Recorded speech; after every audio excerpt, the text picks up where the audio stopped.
Hi friends, welcome to Emmy Samayal. எப்படி டேஸ்டியான ஒரு சிக்கன் குழம்பு செய்கிறதுன்னு பார்க்க போகிறோம். வாங்க வீடியோக்குள்ளே போகலாம்.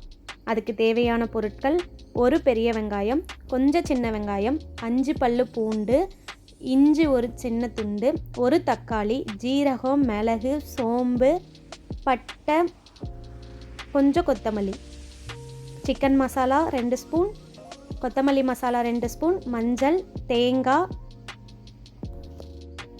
கொஞ்சம் சிக்கன். இது மட்டும்தான் தேவையான பொருட்கள். ஃபஸ்ட்டு நம்ம அரைக்கிறதுக்கு என்னென்ன தேவைன்னு பார்த்துக்கலாம். ஒரு கடாயில் ஆயில் விட்டுக்கோங்க.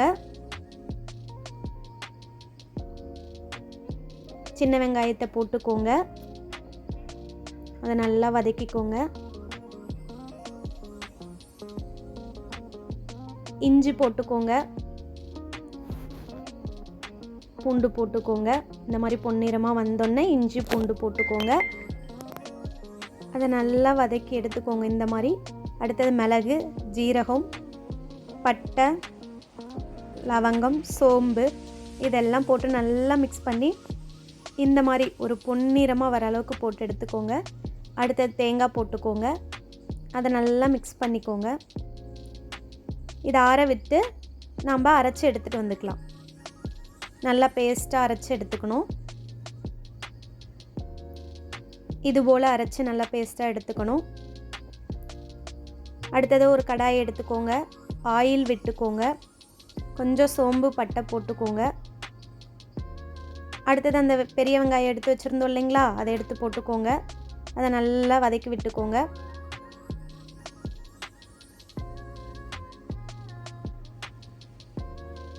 இதுபோல் பொன்னிறமாக வதங்கினோன்னே தக்காளி எடுத்து போட்டுக்கோங்க. தக்காளி ரொம்ப போடாதீங்க, ஒரே ஒரு தக்காளி மட்டும் போட்டுக்கோங்க. அது நல்லா வதங்கினதுக்கப்புறம் இங்கே பாருங்கள், இந்த அளவுக்கு வதங்கினதுக்கப்புறம் சிக்கன் எடுத்து போட்டுக்கோங்க.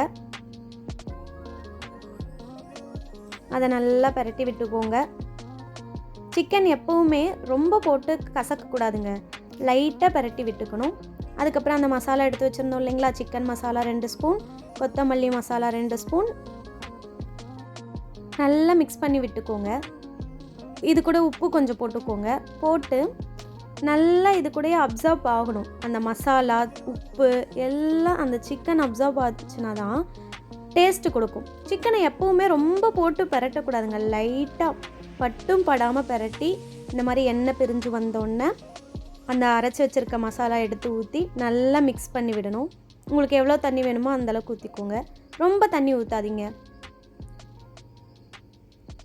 நல்லா மூடி வச்சு சிக்கன் நல்லா வேகட்டும். பாருங்கள், இந்த அளவுக்கு வெந்து வந்துருச்சு. நிஜமாக சொல்கிறேங்க, இந்த மாதிரி ஒரு மெத்தடில் நீங்கள் செஞ்சு சாப்பிட்டு பாருங்கள், அவ்வளோ டேஸ்ட்டாக இருக்கும். நீங்களே செஞ்சு சாப்பிட்டு பார்த்துட்டு எப்படி இருக்குன்னு சொல்லுங்கள். என்னோடய வீடியோ உங்களுக்கு பிடிச்சிருந்ததுன்னா லைக் பண்ணுங்கள், ஷேர் பண்ணுங்கள், சப்ஸ்கிரைப் பண்ணுங்கள். சாப்பிட்டுட்டு எப்படி இருக்குன்னு, பிடிச்சிருந்துச்சுன்னா எப்படி இருந்துச்சு அப்படின்னு சொல்லுங்கள் கமெண்ட்டில். Thank you friends.